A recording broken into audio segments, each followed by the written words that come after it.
আজকে একটা খুবই উপকারী ভিডিও নিয়ে আপনাদের মাঝে আসছি। ভিডিওটা না টেনে ফুল ওয়াচ করবেন, আপনাদের ভালো লাগবে এবং কোনো না কোনো অংশ আপনাদের কাজে লাগবে। বিশেষ করে আমরা যারা গৃহিণীরা আছি তাদের জন্য এই ভিডিওটা খুবই উপকারী।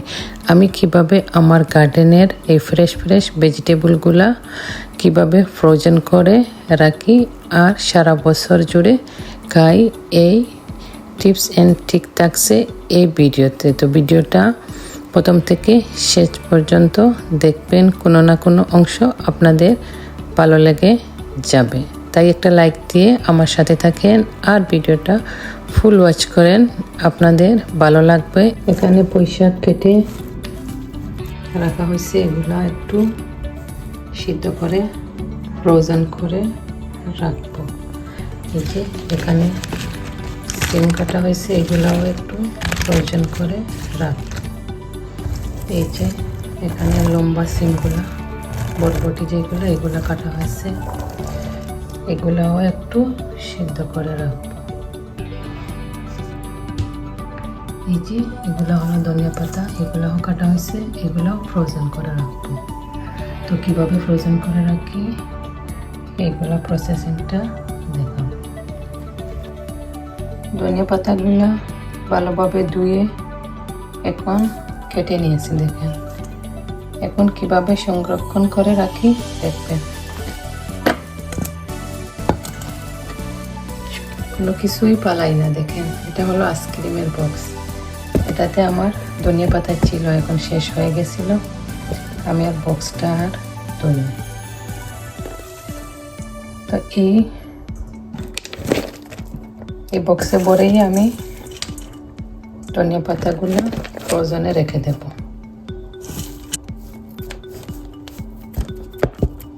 এই যে ধনিয়া পাতাগুলো আমি বক্সে ভরে দিছি, এখন আমি এই যে বক্সটা ফ্রোজেনে রেখে দেব। এবং পাতাগুলোতে যেই রকম গ্রান আছে, গ্রানই থাকবে। ইউজ করার সময় শুধু আপনি রান্না হওয়ার পরে যখন আপনি সালমে দিবেন, শুধু বক্সটা বাহির করবেন আর একটা চামচ দিয়ে সালমে দিয়ে দিবেন, বুঝছেন? এবং সাথে সাথে আপনি ভিতরে ঢুকাই ফেলবেন, আপনার যেখান থেকে বাহির করবেন ফ্রোজেনে দিয়ে রেখে দেবেন, না হলে সব ধনিয়া পাতা পানি হয়ে যাবে। এখন দেখাবো আমার ফ্রোজেন করা ধনিয়া পাতা আছে। তো আমি এরকমই রাখি আর সারা বছরই আমার গার্ডেনের ফ্রোজেন ধনিয়া পাতা আমি খাই, কিনতে হয় না। এই যে ফ্রোজেন করা ছিল আমার ধনিয়া পাতা, এই দেখেন, দেখছেন একদম জোরজোড়া পাতাগুলোই, দেখেন, দেখছেন। এখন রান্না হওয়ার পরেই আপনি এইরকম দিয়ে দিবেন যতটুকু আপনার লাগে, দেখেন একদম জোরজোড়া, বুঝছেন। এখন যদি আপনি বক্সটা এরকম রেখে দেন বলে, তাহলে সব পানি হয়ে যাবে, না হলে আপনি দেখেন ফ্রেশ থাকবে একটু। আর এই দেখেন জোরজোড়া, দেখছেন, একটা আর একটার সাথে লাগে না, দেখছেন। রান্না হওয়ার পরে এরকম চামচ দিয়ে আপনি সাথে সাথে যতটুকু লাগে আপনার দিয়ে দিবেন, আবার সাথে সাথে আপনি বক্সটা ফ্রোজেনে রেখে দেবেন। তো এইরকম আপনি যদি ফ্রোজেন করে রাখেন, তাহলে সারা বছর জুড়ে ফ্রেশ গার্ডেনের ধনিয়া পাতা খাবেন।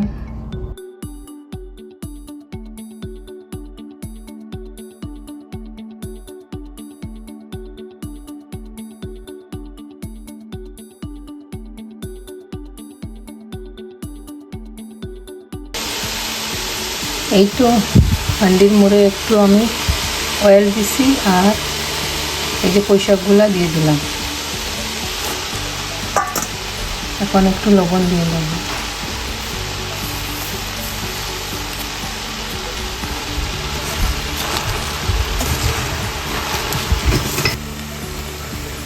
আপনি চাইলে এরকম কেটেও রাখতে পারবেন, কোনো সমস্যা হয় না। এরকম কেটে রাখলে জায়গা জুড়ে বেশি ফ্রিজারে।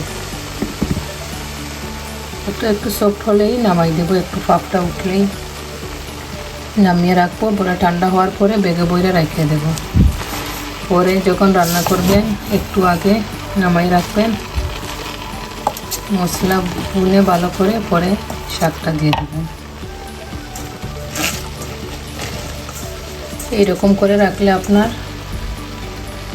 পরে যখন রান্না করবে অনেক টাইমটা সেভ হয়।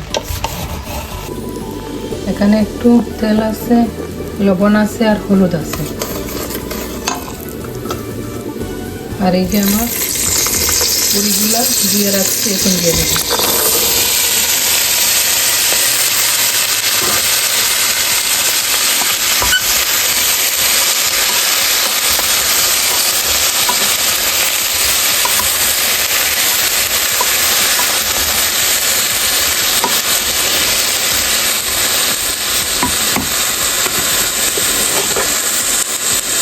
এখন ঢাকনা দিয়ে ঘুরে রাখবো আর একটু সফট হওয়ার পরে বন্ধ করে দেবো। একটু বন্ধ করে নামাই নিছি। এখন ঠান্ডা হওয়ার পরে বেগে ভরে ফ্রোজেন করে রাখবো।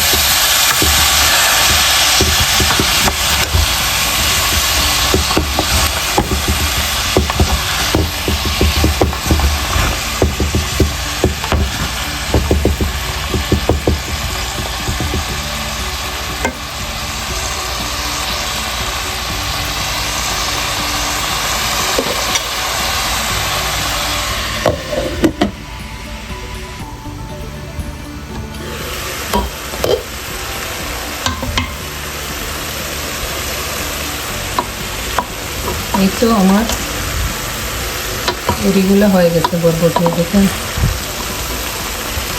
এই যে একটু ভাপ ওঠার পরেই বন্ধ করে রেখে দেবেন। এই দেখুন,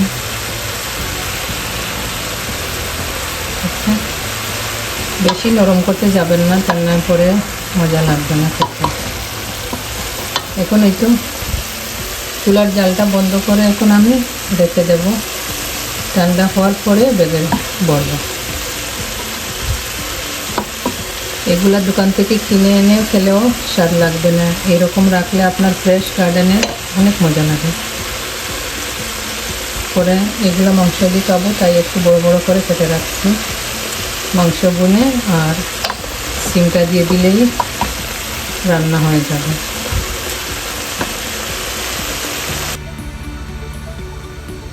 সবগুলাই সেম ওয়েতে আমি ভাপ দিয়ে দিব। একটু লবণ দিয়ে দিলাম, হলুদ দিয়ে দিলাম। এখন সিমটা দিয়ে দেব। আস্তে আস্তেও রাখি মাঝে মধ্যে। এবার এইগুলো সব এরকম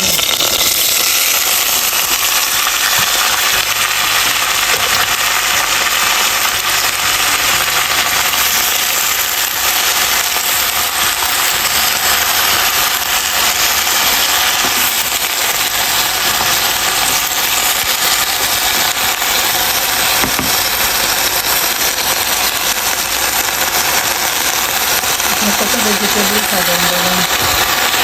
যখন ঠান্ডা পড়বে এই সবজিগুলো দোকানে পাওয়া যায় না, এরপরে ঠান্ডার মাঝে দোকানে যাওয়াও যায় না সবসময়, তখন এই ভেজিটেবলগুলো বার করে খাবে, ভালো লাগে তখন।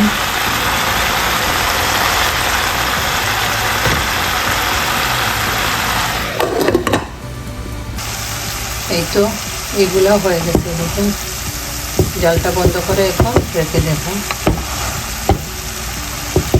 সিমগুলো ঠান্ডা হওয়ার পরে বেগে পরে ফ্রোজেন করতে হবে।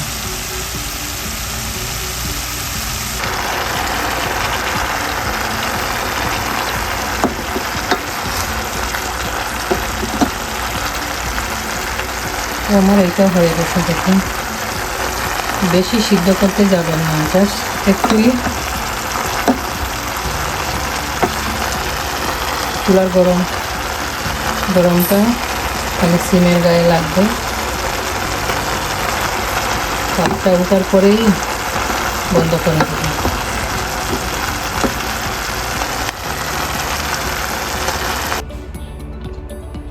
এগুলা হলো কচুগুলাও এরকম সিদ্ধ করে রেখে দেব। আজকে আর রান্না করতে পারি নাই, অন্যদিন রান্না করবো। সেম এইভাবেই সিদ্ধ করে রেখে দেব। এই যে এখানে একটা লাউ আছে, লাউটাও সিদ্ধ করে রেখে দেব।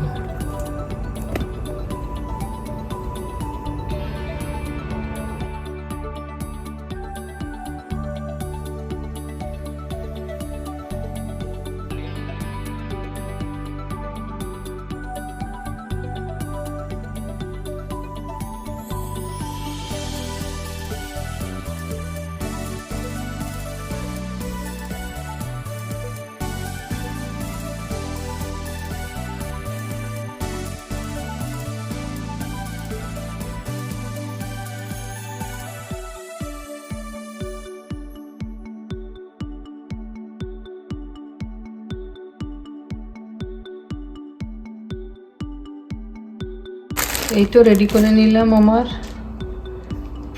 ভেজিটেবলগুলো। এখানে নালি শাক, এইটা হলো নালি শাক।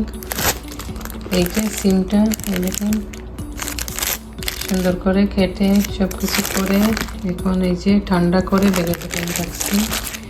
এগুলাতে আর লিখি না, এগুলা তো সিম দেখা যাবে। আর এই যে আর একটা যে লম্বা বরবটিটা, এই 2 মাথা বরবটি গরুর মাংসের জন্য কেটে কেটে বড় বড় করে রাখছি। আর এই যে